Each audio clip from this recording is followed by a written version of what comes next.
Welcome back to another edition of the podcast, and tonight we are going to be previewing our Game Week 32 National League predictions. Now, I'm pleased to be joined by Paul once again to preview all the fixtures. Paul, firstly, how are you doing?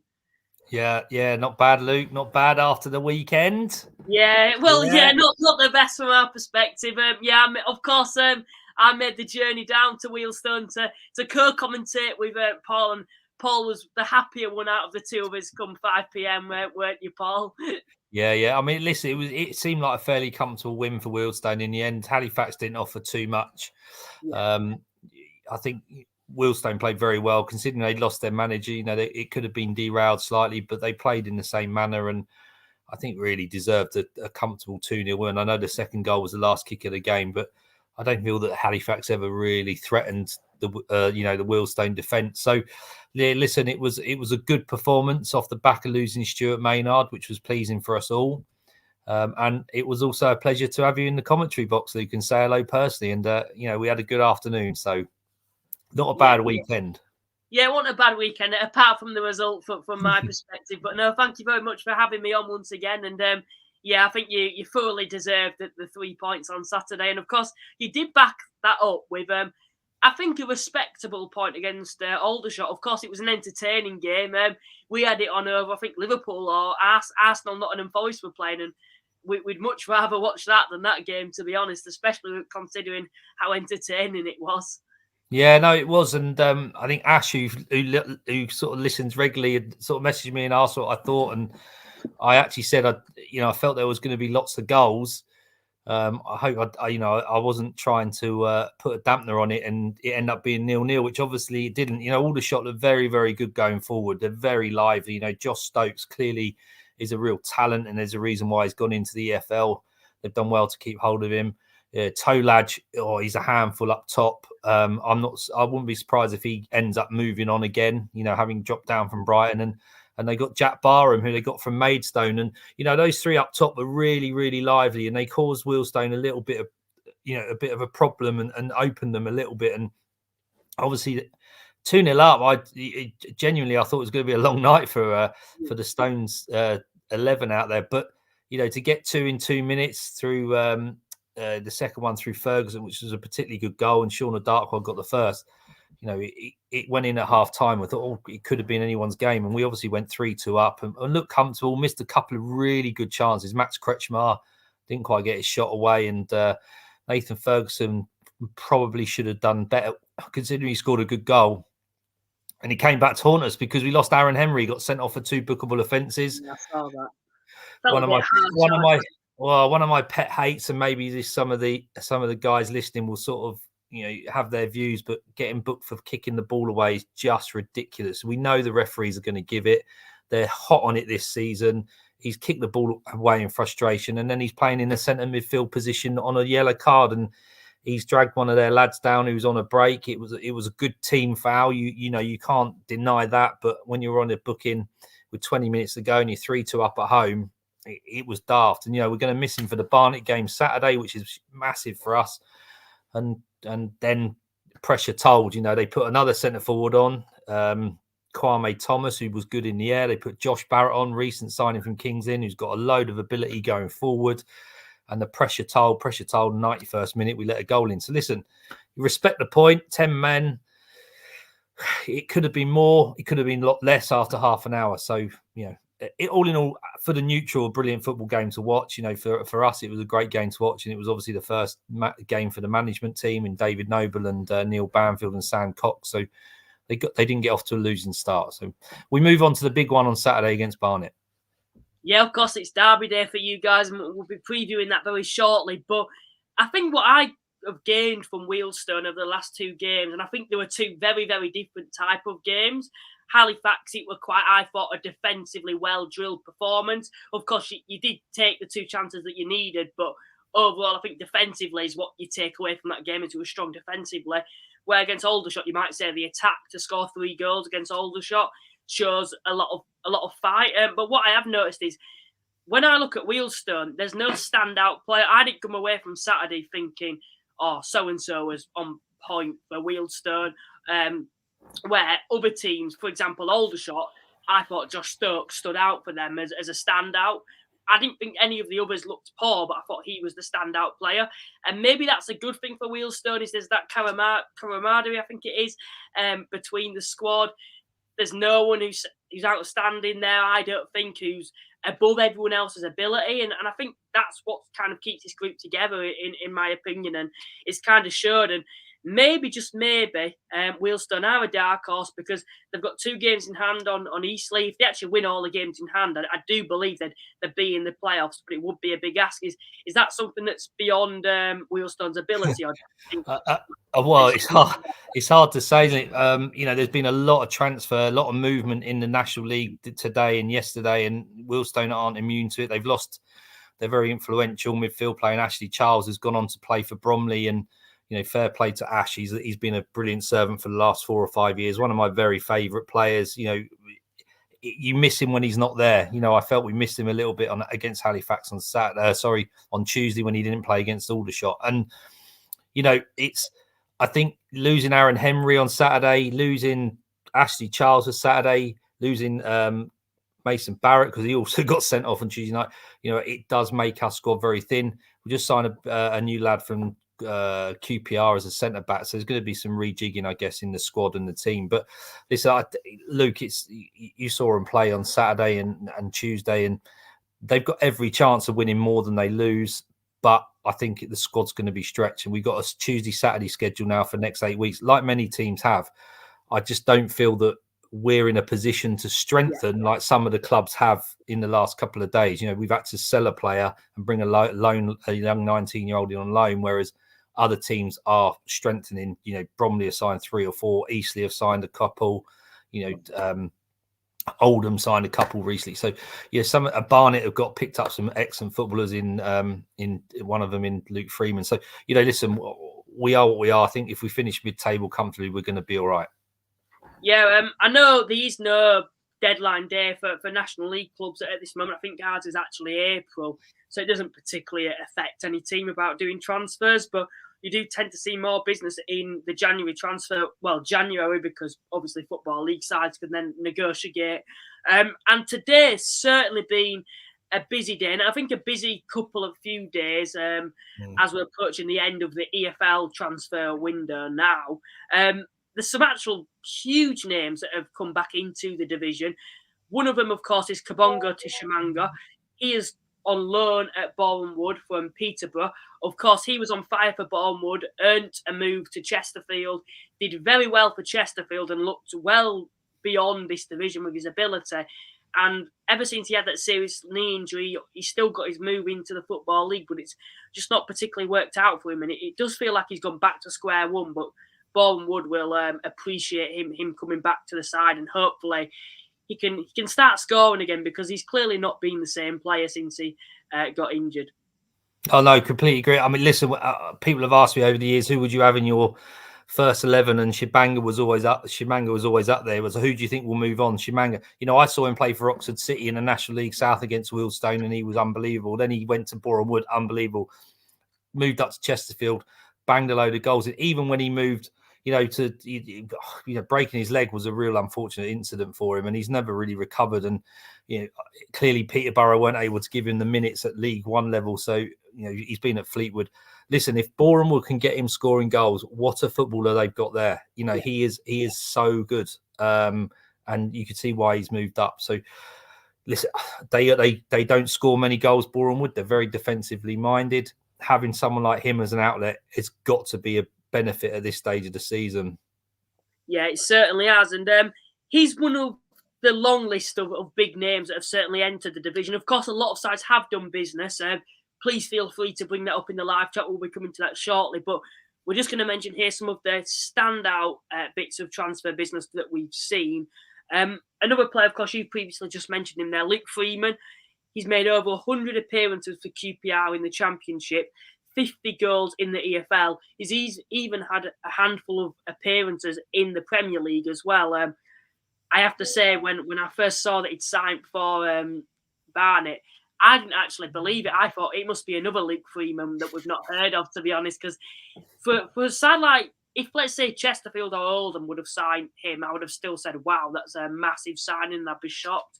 But for a side like Barnet, and this is no disrespect to Barnet, but with the resources that they've got there, because they are limited to a certain extent, they've clearly got more money than a fair few clubs in this division, but they're still not a particularly well-known club for spending a lot of money.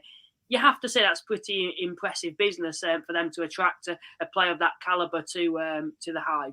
Oh, yeah, without a doubt. But I think if you look at the location, he was, I think as a junior, was he at Stevenage? And he went from Stevenage to Arsenal, played in the academy at Arsenal at 16, 17. He was like the next best thing. And, you know, he's had to go away, find his footing in the EFL. Yeah, he helped Luton win the get promoted last year. I know towards the back end of the season he was injured, so wasn't involved at places like Wembley. But I think geographically it probably suits. He hasn't played football for 6 or 7 months. So, you know, Barnet's going to be local to where he lives. They have got enough facilities for him to be full-time. He's just got to get his career back on track. And if he does, again, an unbelievable talent to play in midfield and someone who can unlock defences and be a real offensive force, because, you know, Barnet are good at what they do when they play forward.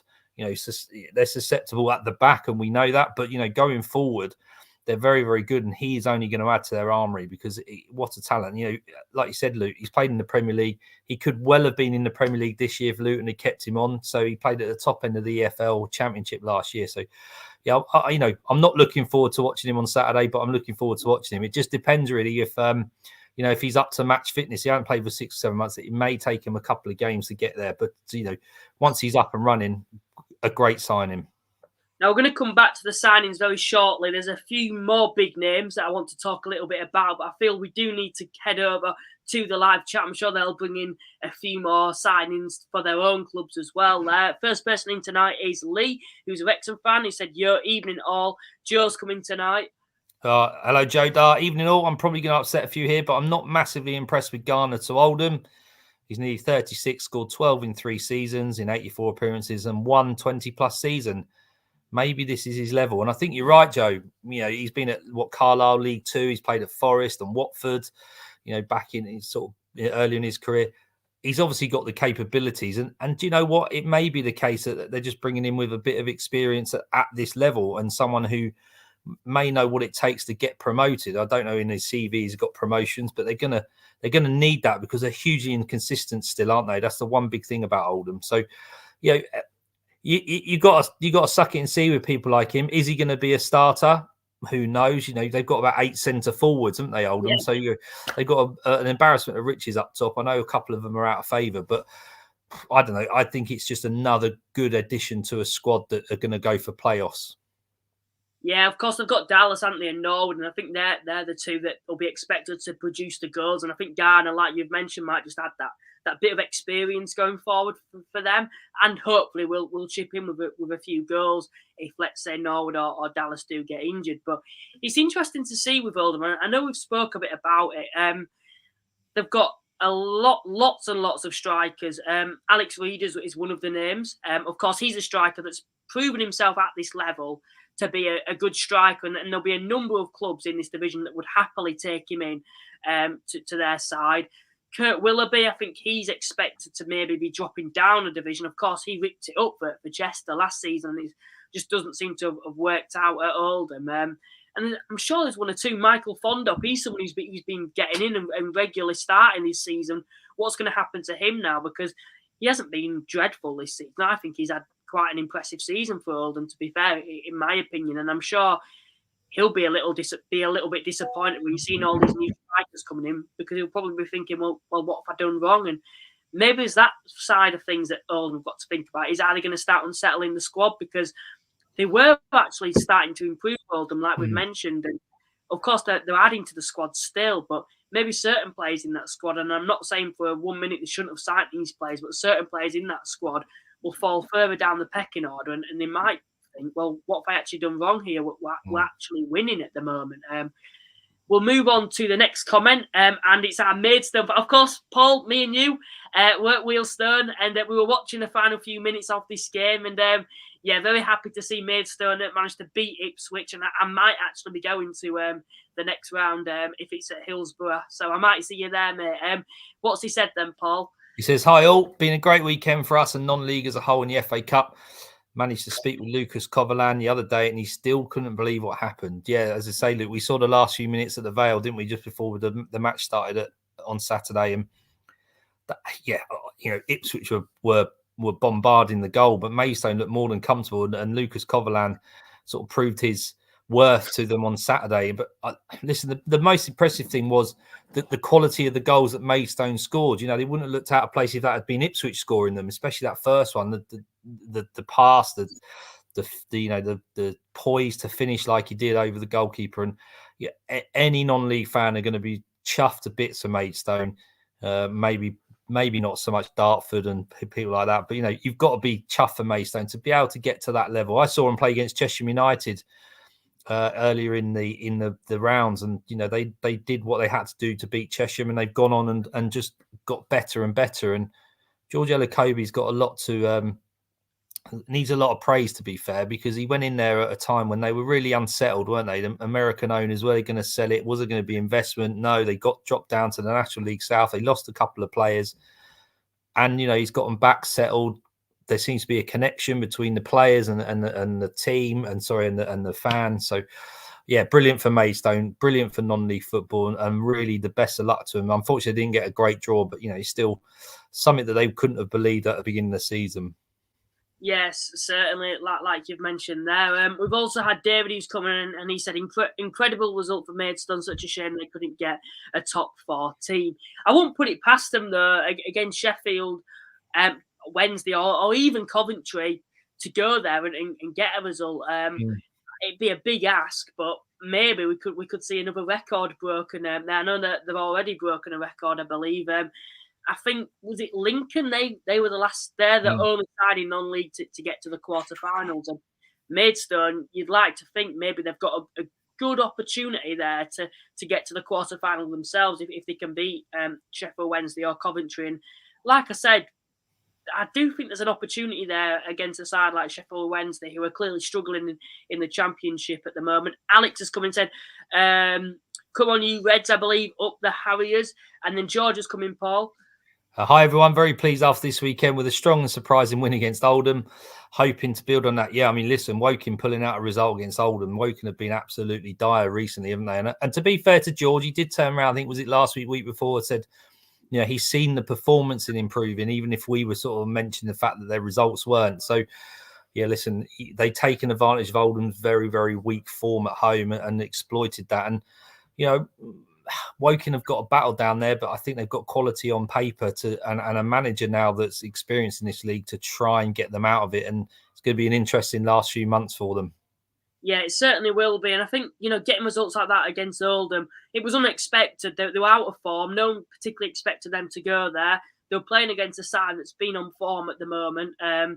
So fair play for them to go there. And hopefully now that can be the kickstart to their second half of the season and start getting more points to get away from the drop zone, because they're certainly a side, like I keep repeating, that shouldn't be down there with what they've achieved over the last couple of seasons. And it has certainly been a backward step for them this season. And I think with the quality within that squad, I'd like to think they can start to climb away from the drop zone. Now, Dominic's coming, Paul, and I'm going to let you read this as he's asked you a question. Yeah, it says, Paul, what do you think about the Tuesday game with 2 red cards ahead of Barnet? It's a challenge. I've got to admit, Dominic, it's a challenge because Aaron Henry, since he's come in on loan against Charlton, has certainly been he's played, I think, near enough every minute. He came straight into the starting 11. He looked very settled in there on Saturday alongside Ashley Charles, and then on Tuesday alongside Sam Bowen. He's going to be a massive miss because, you talk about Luke Freeman signing for Barnet. Aaron Henry's that sort of quality. He's good at playing forward. He's good at getting the forward thrust going and the forward momentum going. So, it's going to be a shame that we're going to lose him for the next 3 games. But, the other sending off, it won't affect us too much because Mason Barrett's not in the starting 11. We have just signed a centre back from QPR. So I'm pretty sure he'll sort of slot in for where Mason will miss for the next 3 games. So it's going to be a difficult one, Dominic, and losing Ashley Charles on top of that, we've lost 3 players going into Saturday. So, Barnet, it's going to be a test. They're going to be up for it. Hopefully we are. And hopefully we'll get a good result and a good game. I thought particularly that second red card, which was a straight red, I believe. I thought that was a bit harsh in my opinion. I don't know what your thoughts were, Paul, on that second one. It's difficult, watching it live. I know you had the beauty to see the television, but from where I was stood, you can see why the ref gave it. If I'm brutally honest, you'd like to think the ref, who had a good game on the evening, and he was a very young official, maybe could have just taken a little bit of time to sort of evaluate what he'd seen and assess it, and just maybe gone, actually, is it a yellow? I don't think there was any malice in it. It was high, and he was almost, his red card was out of his pocket before the fellow had even hit the ground. Yes, it felt like, that's what I thought. I thought it was quite rash, and also with that, he didn't. I don't actually think he injured. If he'd have injured the player, I understand it's the intention of it, but I think it was more of a clumsy challenge. I don't think he went in thinking I'm going to hurt this player here, and that was just my take from it. Yeah, you're right. It was the pace of the game at the time. He hadn't been on the pitch long. It was a little bit fraught. Aldershot were trying to sort of try and win the game. Or I can't remember if it was before I can't remember if it was before or after. They were trying to win the game, right? So, it was one of those. You can see why the ref gave it. I'm going to give him the benefit of the doubt. And, it wasn't much arguing from the Stones players because, in real time, it probably looked worse it was. But he may have just rushed into it that little bit.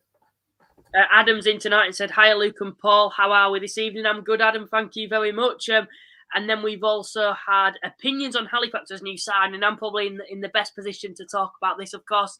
We've signed a player called James Jenkins. He's come from Leeds United's under-23s, but he has had that experience playing for Salford and loan and Scunthorpe. And to be honest, from what I've seen of his previous clubs and other fans who've spoke to me, they seem to be rating him quite highly. And of course, he fits the model of Halifax, a young player. He's fallen out of the academy and not quite made it in the EFL. And I think he'll come here, and I think he has quite a lot to prove. And I'd like to think that this signing will excite me. And even if he doesn't show his true potential this season, I think next season he's someone that could be big for us going forward. Because I do think midfield is where we might be a little light at the moment. And of course, adding to that, we've lost Millie Ali. It was announced midweek that Exeter had signed him. I know a lot of our fans are not on the best of terms with the manager and the board at the moment because they announced that they weren't expecting any clubs to come in for any of the current players. And of course, when you lose a player mid-season, it just doesn't feel right to me. I don't particularly mind at the end of the season because you have a chance to replace them. Of course, we do now, but mid-season, he was kind of, I'm going to be brutally honest here and say he was our only hope going forward this season because there's no one else that's really been consistently prolific going forward. And I wouldn't say he's been prolific, but I'd say that he's certainly someone that can score a goal and can make something out of nothing. What's your thoughts on that, Paul? Because I think from what you saw against Halifax, I don't think you saw the best side of Halifax on Saturday, but it did feel like maybe if Millie Ali was there, something might have changed. Yeah, no, I agree. Looking at Halifax, when you consider they were sort of in and around the playoff positions, and they had some strong performances in the previous weeks, and they certainly obviously missed Millie Ali, and there was a reason why he wasn't playing because he was on his way to Exeter. So, they were a little bit toothless up top. I think your manager Millington didn't look particularly happy on the sidelines at some of the things that were going on, and really difficult because if you lose your main focus as a centre forward, we've seen it when we've lost the likes of Reece Brown and Josh Umer over the last few years. To try and replace these players is not difficult and it's not quick. So I think you got to trust the manager. They may have got a fee for him. You'd like to think that they've got some sort of idea of who might be able to replace him, even if it isn't this January or February, but it may come later in the season as the EFL clubs still loan players and obviously in the market in the summer. But fair play to Millie Ali. You've always sort of said this season, Luke, that he's one of your brightest prospects and one of your bright sparks in that team, and clearly that's been noticed by Exeter who've gone and taken him. And then we've also had someone's actually announced that Joe Nuttall, who's a striker, previously been a striker for Oldham and still is actually, has gone on loan to League One Cheltenham Town for the end of that. How has he managed that? I do not know. And then someone in Kabongo's back. Yep, we're aware of that. And then Paul's coming. Paul, if you wouldn't mind reading this. Yeah, Paul Richard. Hello, Paul. Really pleased with Bromley's 3 signings today, 2 permanent and 1 from Wealdstone. Yes, yeah, Bromley have taken lad from Millwall, who I saw play for Maidstone last year as his fullback. And obviously they're taking Ashley Charles, our number 4, who's going to play number 4 for Bromley. You've got a very, very good footballer there, Paul. Please look after him. He's a great lad. He's served Wealdstone well. He's played in nearly 150 games for us. He won the National League South, and he's been almost an ever-present in the National League in the seasons they've been in there. And he's certainly one of those players that we will miss not playing rather than you notice when he's playing. He just does a job, very efficient.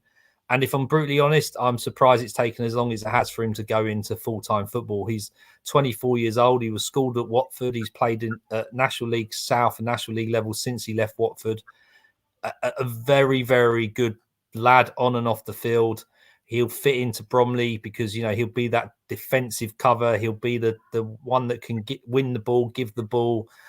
Listen, you've got a very, very good footballer, and it's a real shame we've lost him. We got some money for him, so Wealdstone are always going to be grateful for that. I'm very, very pleased for Ashley on a personal basis that he's got full-time football. So, good luck to him and good luck to Bromley. Andy Woodman, again, is making some very impressive signings. Mickey's also in tonight, Paul. Evening, lads. So you're both well. Paul, I can sympathise with you. Losing your manager. Has Maynard nicked any of your players, as Mike Willison has done to us? No, he hasn't. I mean, Ashley Charles there was a rumour he was leaving because he didn't play Tuesday night and wasn't even on the bench. So, was there talk he was going to Notts? There's talk that maybe Charlie Barker, our centre-half, who's been playing very well, he may be on the radar of Stuart Maynard. But to be honest with you, that's more gossip and guessing than anything concrete. Who knows? I mean, we have brought in a centre-back today from QPR, and we've had 3 established for the whole season. So whether he's just in as cover and there's going to be a rejig, or whether we feel that there may be a player going, my gut feel is that there isn't. If it happens, it might be the summer. So, yeah, it's been tough losing Stuart, then losing Ashley, and I'm not surprised that we've lost only 1, really. I think we probably could have lost more, but we still got a few weeks left and see what happens. And then we've had the Blue Room in tonight. Of course, Southend United fans. Evening, gents. Good to miss you both on comms last week. And then we've had Dominic, who's come back in and said, a question to you, Paul. Paul, what do you think about Ashley Charles moving to Bromley? Do we need a person to replace him? Do we need a person to replace him? Yeah, yes and no. We've had Sam Bowen, who can play in there and has played alongside Ashley for a lot part of this season. He played instead of Ashley Charles on Tuesday night, and we had Aaron Henry alongside him, so that probably would have been the pairing. The fact Aaron Henry's going to be missing for at least 1 game on Saturday. We've got Taran Alaraki, who's returned from the AFCON, so he returned and played Tuesday night for about 20 minutes, 25 minutes. He could play wide. You could play Obiero inside. I think they're going to need a little bit of strengthening. They're going to need some players just to get us through this big period of 8 games in about 4 or 5 weeks. So I wouldn't be surprised if David Noble, the new manager, has got an idea of some of the players he wants and probably go out and get a couple, even if it's on loan from an EFL club. And then Paul's also coming tonight, who is a Halifax fan, and just look how beautiful that shirt is there in his profile picture. And he said, Halifax mid-table finish now, won't be a playoff contender, couldn't hit a barn door Saturday, and now with Milinik, Ali moving on, can't see who's going to lead from the front. And it's something that I can agree with, and it's kind of a reason that I predict us to finish outside of the playoffs, is that we don't particularly have anyone going forward that's been prolific, and now we've lost Ali. Just can't see anyone stepping up to the plate to produce more goals, because there's been so many games this season where he's got us out of jail in certain games where we just need that person to finish the chances off, and he's been there to do that. And there's no one else in the team for me that's capable of doing that. Of course, we've signed Adan George, and I actually think he was one of the more brighter players against Wealdstone on Saturday. Although he didn't get too many opportunities, he did look like a player that can play a bit like Ali, where he's not afraid to take players on it and shoot. But for me, I think he's the type of player. It's going to take him time to start scoring goals because he's still young and he's come from the lower leagues as well. Aaron's come in tonight and said, it may be already has been said, but Maidstone beating Ipswich in FA Cup just wild. Yeah, it certainly is. And then Robert's coming tonight, Paul. Hello, Robert. I don't think Latics will get promoted. We have a set of new players who need to gel together. Home form is dreadful, as we've already mentioned on several occasions. Possibly because of the fans. It just won't happen. There are teams playing better. I think, Robert, you're probably being a little bit maybe negative towards your team. I think the new players they've got, and yes, they have to gel, but they are quality. You know, clearly the likes of Dallas, Garner, I know we talked about age might be against him, but you know, to have those two and Norwood up top and sort of in the forward positions has got to be a benefit to you. I think they will be a strong contender to get promoted as long as they stay in the playoffs, purely because of the resources and the quality they've got. And Mickey Mellon has got experience of getting promoted through playoffs with Tranmere. So I'd be more half glass full at the moment, Robert, because I think Oldham have still got a fair chance of getting promoted. Agree, though, their home form has to improve. I'd certainly agree with that. I think they're going to get in the playoffs. I think under Mellon, if you actually look, the points that they're averaging will be enough to get in the playoffs if they keep this up. And if it weren't for that awful start, I think they'd be on track to be second at the moment under Mellon, which says a lot about what they're doing there at the moment, Oldham, and they're clearly meaning business with all these new signings. For me, like I kind of agree what you've said when you're saying it's going to take time for them to settle in. I'd agree with that, and it still feels like there's still a few issues there. Games like Woking are still happening. Although, yes, overall you've improved, you're bringing in new players. It's a lot more positive than in the last couple of weeks or so. Games like Woking are the type of games at the end of the season where you wish, if we'd have just beaten them, we would have got into the top three. And there's clearly the main issue there is clearly the home form is not good enough overall, and it's something that I think if you're an Oldham fan, you'd be thinking we need to rectify this very, very quickly. Mr. Luke is in tonight, and he's actually 18 minutes late. That must be a new record. What's he said, Paul? Hello, gents. Great win for us against Barnet. Back to winning ways. Time to push on the table now. Roll on Saturday. No pressure whatsoever, like usual, gents. And I'm just looking here. Can't remember who they've got to play. Oh, Southend away. Yeah, tough one. So, yeah, listen, good performance to beat Barnet. I think Barnet losing and Oldham losing and Bromley, did they lose on Saturday? It only helped Chesterfield sort of further strengthen that first place. So, yeah, I think you've got a bit of a hold over Barnet up at your place. So I'm not surprised that they did win. Still in and around the playoffs, aren't they, Gates? I know we've spoke a lot about them being a side that'll fall off this season, and I'm still agreeing with that overall. I don't think one result means that they're suddenly going to be back in the playoffs, and I don't think overall they're going to be good enough with the players they've lost now. But they're still up and around the playoffs and holding their own there, and it's back in their hands again now, I believe. If they win the games in hand, they'll be back inside the playoffs. But a tough place to go for them, of course, heading all the way down to Southend away from home. And then Undercover Squid, what a name that is. He said, we're so up and down at home. I hope we play the playoff game away. Genuinely a different team at home. I believe that'll be an Oldham fan. And then Ollie Bray's coming out. I believe that's he. I actually think there's another Ollie Bray, might even be him, who actually plays for Aldershot. I'm sure an Aldershot fan will come in and either correct me or tell me it's true. And this put thoughts on Josh Kelly leaving Solihull. Well, that is a big loss. He's been the main goal scorer for you guys this season. And I think any side that lose a goal scorer are clearly going to be damaged, I think, going forward. And what's your thoughts on it, Paul? Oh, yeah. I mean, I was surprised when I saw that today. Purely because he hasn't been given that chance before, when I thought he may have, where he's had better seasons. I mean, I've not watched him every week, and he still may be playing very, very well. But, on paper, he's probably had better seasons in terms of goal scoring and what have you. But I'm not surprised he's gone. I'm surprised it hadn't happened earlier, a bit like Ashley Charles. But, yeah, Millie Ali going from Halifax, Josh Kelly going from Solihull. Any of these teams that sell their prize assets, and it generally happens to be a centre forward or a centre back, someone who's important to the spine of the team. Very, very hard to change, to sort of replace quickly. And, hopefully it doesn't dent Solihull's sort of aspirations of being the players, because they've been up there and thereabouts all season. As we know, they started off on an absolutely cracking run and they were unbeaten for God knows how many games. But yeah, fair play to Josh. He came up through regional football down here in the south, through sort of Ascot, I think Windsor, played at Maidenhead, had his sort of standout season at Maidenhead and got that full-time move to Solihull. And it's great for him at his age to be able to finally go and get some Football League experience. Yeah, good luck. And it's always good to see EFL products National League products have made their way to the EFL. David said, good move for Kelly as an ex-Maidenhead player. I know when he was at Maiden, and I was saying, why don't Halifax take a punt on him? I think he always used to score against us. I think he did this season for Solihull as well. But also, Undercover Squid's come back and he said, Luke, have you been York away? I'm going in a few weeks watching Oldham. Is there any pubs around their ground or all in the town centre? It's nowhere near the town centre. It's not. It's the other side. It's a different part to York. To be honest, it's a retail park. So if you want in a spaghetti bolognese, or if you want in a burger or something like that, then that's the type of place you want to go.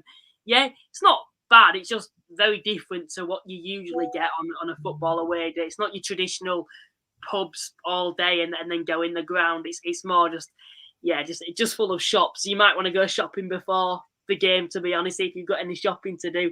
And then we've also had coming tonight,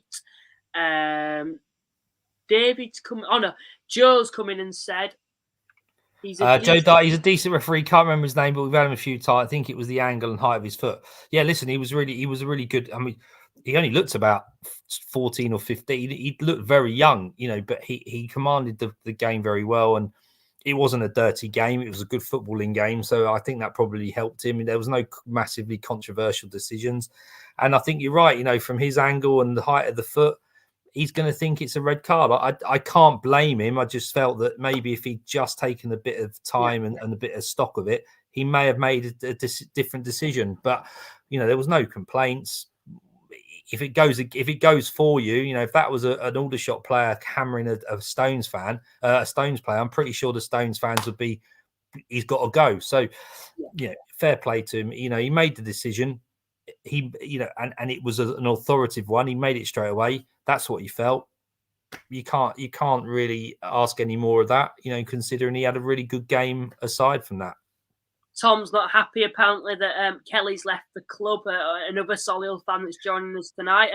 I think we've come to a time now where we will be ready to go with our predictions for Game Week 32. For once, I've actually updated the predictions this week, and this is how it starts. No. I'm in a more at the moment. Paul, what's your thoughts on that? Yeah, should we just move on?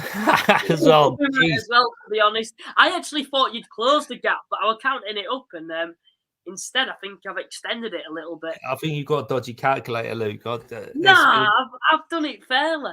Yeah.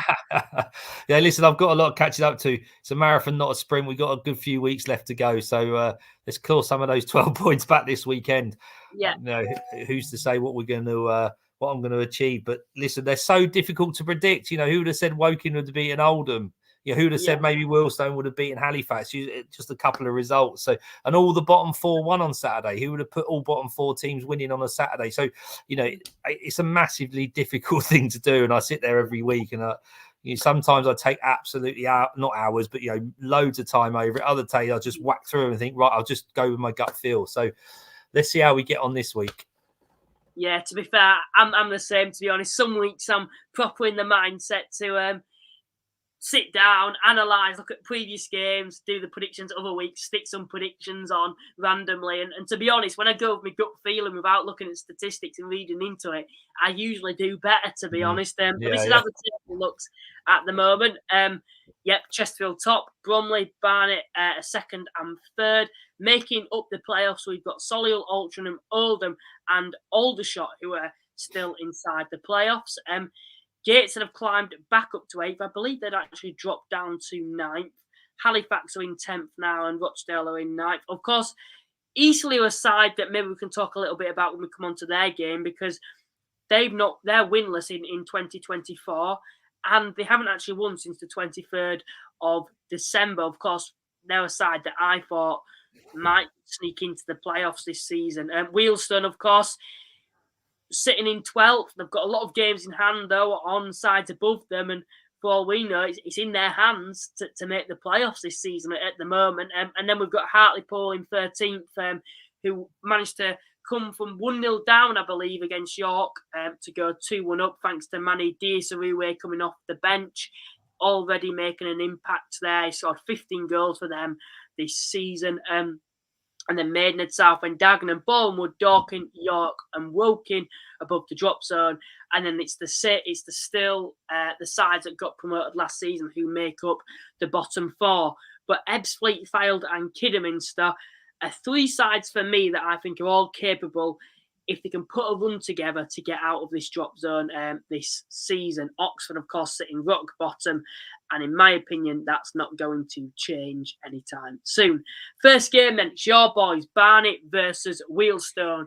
Derby day at the Hive. What are you thinking, Paul? I'm thinking I just want to come out of there and not losing the game. A difficult one to predict, really. I think Wealdstone aren't brilliant away, as we know, but their form has improved. They've got a new manager in the dugout. He's going to want to try and impress the fans. Sam Cox, who's the first team coach, has played for both clubs. He understands the magnitude of the fixture. I'm going to go with a 2-2 draw. I think, offensively, we're pretty good. I think missing Aaron Henry may be that sort of Achilles heel. And Barnet are susceptible to letting goals in. But as you can see from sort of Wealdstone on Tuesday night, if they go as open as they do against someone like Barnet with the quality they've got going forward, I think they may be missing Kambamba. Someone could tell me differently. I think he's injured. So, I think it will be a really good game. There's going to be about 700 Wealdstone fans there in the away end, so the atmosphere should be good. I've gone 2-2. I'm just hoping we don't lose the game. I've agreed with you on this one. I've gone for a 2-2 draw. Wealdstone have had one defeat in the last 7. They're becoming what I've noticed is they're also becoming quite a hard side to defeat this season as well. Barnet have lost 3 of their last 4 games, so clearly not in the best of form themselves at the moment. Both sides seem to score a lot more and concede quite a few compared to how many goals they do score. So yeah, I'm going to go for a 2-2 draw. And fair few people have gone for a 2-2. I've seen here 2 people have both agreed with us there. Next game then that we're going to talk about, Bromley versus Hartlepool. A few weeks ago, most people would be backing Bromley. It'd be interesting to see if that's still the case. Of course, Hartlepool are certainly showing signs of improving, and I think that's down to a lot of players returning to the side now after being out with injury and suspensions.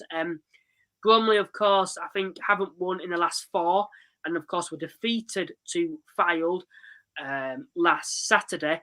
I've actually gone for a 1-1 draw because I think Hartlepool at their best, which I think they're almost back to their best, are a side that would be in the playoffs this season. And Bromley are on a bit of bad run of form at the moment. So I'm going to go for a 1-1 draw. What are you predicting, Paul? I've gone with Bromley to win 2-0. I think they're going to be buoyed by the fact they've got these 3 signings. He's clearly shored it up. Maybe a little bit more defensively. He signed a fullback. He signed Ashley Charles, who sits in the front of the back 4. They've recalled George Alexander from Dartford, so he's a good centre forward at sort of National League South level. He's been out on loan a couple of times. Whether he'll get a sniff to have a game, I just think they'll be too strong for Hartlepool. It's a long way to come, isn't it? From the northeast down to sort of the borders of South London, that is a tough old journey. So I think Andy Woodman needs to get a result to keep them on track, having had a bit of bad form. And, I know Hartlepool are going to have a little bit of momentum with Kevin Phillips in charge and players coming back, but I think Bromley just going to be too strong for them this time. Dorking versus Fylde. Maybe 1 or 2 weeks ago, you'd say this would be a massive game for both sides, especially Dorking. But of course, Dorking have improved with, I think, a few wins in the last couple of games. I think they defeat Boreham Wood, and who another side they defeated as well. I think Gates said it was. Of course, it feels like at the moment with Dorking, it's like win, lose at the moment. And of course, they got a win in the last game. Fylde unbeaten in 2024. They're one of the most informed sides in the division at the moment. Of course, Ashley Hunter has signed for them. That is a massive signing. He was killing it for Fleetwood not so long ago, and then, of course, made that move to Salford. And it just didn't seem to work out at Salford for him, but he's back at Fylde now, fairly local to Fleetwood as well. So with him being another addition to the side, I think Fylde are going to go there and get all 3 points, and I've gone for a 3-1 Fylde win. What are you thinking, Paul? I think a few weeks. Is it still a 6-pointer? Possibly not. A few weeks ago, it probably would have been. It's one of those games that both these clubs will look at it and say, we've got to beat the teams that are around us. Not necessarily be a 6-pointer, but where can we pick points up to keep us in the league? And Dorking and Fylde will both be looking at this saying, well, they're in and around us. This is where we've got to pick points up from. The advantage of Dorking is they're at home. They play on the plastic. They're more familiar to it. It's a long journey for Fylde. I think Fylde are going to be definitely sort of up for it, having looked at their record. What they've lost 1 in the last 5. Dorking, as you say, is a win-lose, win-lose. So if you look at that trajectory there, it's down as Dorking should lose. So again, I've gone for a 2-2 scoring draw, because I just think neither of them are going to want to lose. They've both been capable of scoring goals. They're both very capable of letting goals in, hence why they're near the bottom. It should be quite an entertaining game now, to be fair. If I was looking at a game to go and watch, Dorking Fylde will probably be one of those ones that you go and watch, because both will want to win, but neither will want to lose. And I think that's where the draw will come in. Next game then, Eastleigh versus Chesterfield. Eastleigh at home are very strong this season. They have the 8th best home form in the division. But when they're coming against the Chesterfield side, and as you can see, it's all green here with massive W's. And it will be in the next 5 games, most likely, to be honest. I would favour Chesterfield to go there and get all 3 points. Like we've mentioned, Eastleigh are out of form at the moment. Kind of blew it in the FA Cup. They had that opportunity to get a big tie against Man United, and I think in a way they did blow it. I think on another day, they would have probably managed to win that game at home against Newport. And as we keep repeating, much of a difference, I don't think, between those two sides. But I think Chesterfield will go there and get all 3 points, and I'm going to go for a 2-1 Chesterfield win. How do you see it going, Paul? Yeah, I think their last 5 form records speak for themselves, don't they, Luke? It's a really odd one, isn't it, with Eastleigh? They haven't won the last 5 games, yet they've got McCullum, who's scoring goals for fun. And it's a bit of an anomaly, really. I mean, Eastleigh have brought in David Long-King on a loan from Dagenham and Redbridge, maybe just to help shore up that defence. He's got a lot of experience at this level. Eastleigh are going to be too strong for them, right? Chesterfield are going to be too strong for Eastleigh. Yeah, we talk about the Chesterfield this, Chesterfield that every week. It's the same old story. It's not boring, but it's predictable, and I think it's going to be predictable again. I've gone with the Chesterfield 3-1 win. They love scoring goals. Eastleigh have let 4 in twice since January. If I was an Eastleigh defender, I'm not sure I'd be looking forward to Saturday. Yeah, I'm just trying to work out here. Chesterfield have almost got double the amount of points Eastleigh have got, and Eastleigh are only in 11th, and I think they're still only 4 points off the playoffs at the moment. That's how mental it is this season. Halifax versus Aldershot, then I think this is one of the games of the game week, in my opinion. Of course, Aldershot sit 7th at the moment, Halifax sit 10th. It was a similar kind of, I think Halifax win like 7th and Aldershot win like 10th when the sides played each other at Aldershot. Of course, Aldershot managed to defeat us by 1-0. Two sides that have both, I think, doing well this season to be in and around the playoffs, competing with some big teams there, but both play quite similar, different types of football. Of course, Aldershot are known for scoring a number of goals and playing quite attractive football, where Halifax are more known for being quite strong defensively and catching teams out on the break. So I think this is certainly going to be an interesting game. It's a contrast of two management styles. For me, I think Halifax, they need to get back to winning ways. I think it's not been the best start to 2024. Millie Alley's left the club going forward, so that's an attacker that we've lost. We've got the 16th We're 16th in the home record this season, and Aldershot have the 15th best away record this season. So for me, I'm actually going to go for a 1-1 draw. How do you see it going, Paul? Well, you'll be pleased to know I've put down that Halifax are going to lose, so you probably win. Halifax won Aldershot too. Like I've been fortunate enough to see them both live over the last 2 match days. So, yeah, having seen how Aldershot play and having seen how Halifax played, and I can only go on what I saw on those days, Aldershot will score more goals than Halifax. Halifax need to take advantage of that sort of fragility Aldershot have got at the back and how open they can play. But I genuinely don't think they can, looking at what you said, losing Millie Ali. George looked a real good prospect. The lad up top who's within number 10, I can't remember his name. You have to remind me. Cook, both very hard working, both industrious. It was hard to see them actually. Are they any good in front of goal? Because they didn't actually get the opportunities. Whereas at Aldershot, the front three, unbelievably quick, dynamic, scored 2 very good goals against Wealdstone. And I think that's where the difference will be. I think Aldershot will just outpower Halifax in terms of that forward play, although Halifax are very resilient defensively. So I've gone with Aldershot to win 2-1. I don't think there'll be a lot of goals because of the way Halifax can defend. Kidderminster versus Oxford then. I would go as far to say if Oxford lose this match, I would probably say they're down. Kidderminster win. Of course, they've won the last 3 matches. They win this. People have got to seriously be taking them serious to survive this season. And I'm actually going to back Kidderminster to win 1-0. How do you see it going, Paul? Yeah, I've gone exactly the same, Kiddie, to win 1-0. Not a lot of goals. They don't score bundles of goals, Kidderminster, but for whatever Phil Brown is feeding them up there, he's done an amazing job in those last 3 games to sort of pick up 9 points, because they did look like they were not dead and buried, but they were just not scoring any goals. So Oxford City, this is definitely a 6-pointer of the week. They've got to try and go and get something. It's an away from home with the form that they're in, Kidderminster. I just can't see Oxford winning, so I've gone with Kiddie 1, Oxford 0. Next game then we've got is Rochdale versus Dagenham. Rochdale, they don't seem to ever be playing at the moment. Games seem to be tailed off. I know they were sad that have had a lot of issues with injuries. Of course, they lost to Aldershot, making that long journey down. I do think it's a difficult place to go, and I don't think they looked at their best because of a lot of injuries.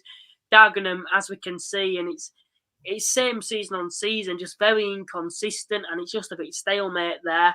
There's no one for Dagenham that excites me when I look at that side. And I'm going to actually back Rochdale to win this game 2-0. How do you see it going, Paul? I've gone with 2-1 Rochdale. The home advantage. I think I always look at that and think that there's got to be a positive in being at home, apart from if you're Oldham. Listen, Dagenham they've just not kicked on at all at any point in this season. They just keep faltering. They don't seem to want to improve. It's a really difficult one for Dagenham because it's just a nothing season for them. And Rochdale has still got a bit to play for, and they're going to be refreshed. They've got a couple of players back. I know they were struggling with injuries a few weeks ago. So I think Rochdale will win 2-1, and they'll be comfortable winners at that. Next game, then, we've got Solihull versus Altrincham. This is a big game. 4th versus 5th. I've gone for a 1-1 draw for this game. I just can't split the 2 sides. Both sides have got, I think, quite not the best of form, a little inconsistent for their current positions. I'm going to go for a 1-1 draw. How do you see it going, Paul? I've gone for a 2-2 draw. I think they're both capable of scoring goals. I know they've lost Josh Kelly, but both teams are, the reason they're in the top 7 is because you can score goals and, win games or draw games because of that. Both good football inside. Solihull's a lovely surface to play on. That will help Altrincham. I really like Altrincham. I've always had a soft spot for it, and that will, I think, will always continue because they just seem to do things the right way. They just get on with it. They produce good players. They produce good football teams. They've just taken another lad on loan from Man United. They've got a good time with them. So 2-2. I can't split them. they're both close to each other. They're both very similar in what they do, and I think they won't be divided on Saturday. So 2-2. Moving on to the next game, then when it does decide to, of course, load, we'll get rid of that. So you got Southend, Gateshead.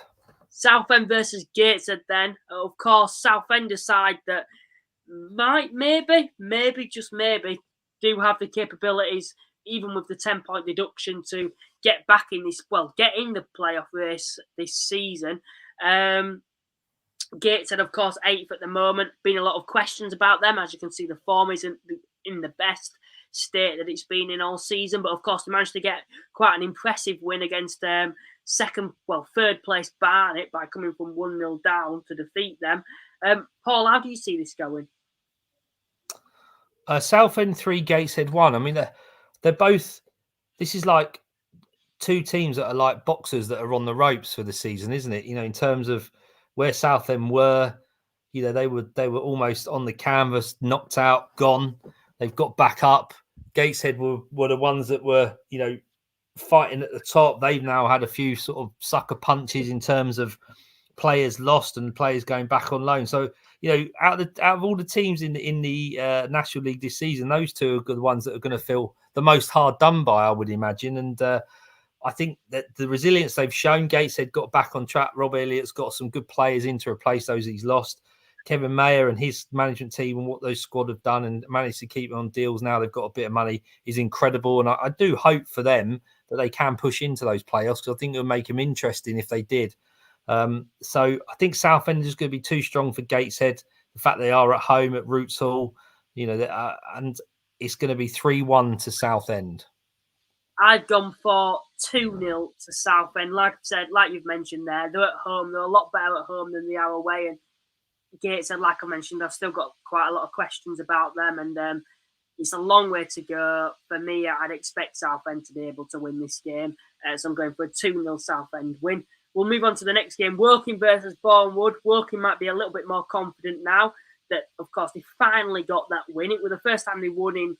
It was something like they had one win in 13 or something ridiculous like that. And it was a bit of a shock. It came against Oldham.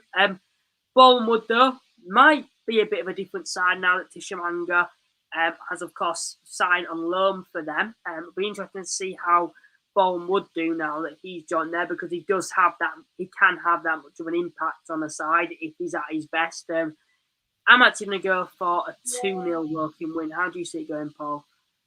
I've gone for a 2-0 Bournemouth win. Ooh. I think having Shimanga back, Woking still, listen, they got an impressive result on Saturday. There's no two ways about that. Going to Oldham in their form and winning, even if Oldham aren't great at home. But I think Bournemouth would have just slowly sort of rolled their sleeves up, got themselves back on track. Getting Shimanga back in is an unbelievable sign, as we've discussed. If they can get him fit and scoring goals, then they're going to threaten the mid-table, if not, where they're sort of creeping up to. And I just think they're going to be a bit too strong for Woking on Saturday. We'll move on to the next game then now. York versus Maidenhead. If you actually look at York's form, it's not in the worst state, to be honest, at the moment. Maidenhead maybe not the best. Of course, we've said a lot about York, haven't we, this season, and now they need to improve. And it does feel in a way like they have turned a corner, apart from, of course, losing to Hartlepool at the weekend was a little bit disappointing. But with York being at home, I'm going to actually go for a York 1-0 win. I don't think this will be one of the prettier games to watch. I think we can both agree it's most likely going to be low scoring. So I'm going to go for a 1-0 York win. How do you see it going, Paul? Yeah, I thought exactly the same. I have gone with a 1-1 draw purely because Maidenhead seem to sort of pick up the most unusual, surprising results, especially away from home. I think you're completely right. Not a lot of goals in it. It will be a war of attrition. I don't think there'll be much football in there. And as David says, prediction, the opposite of what Paul and Luke predict. So, I guess David's going for a Maidenhead win. I'm going to go for a 1-1 draw. We'll move on to the final game then now, which is, of course, Ebbsfleet versus Oldham.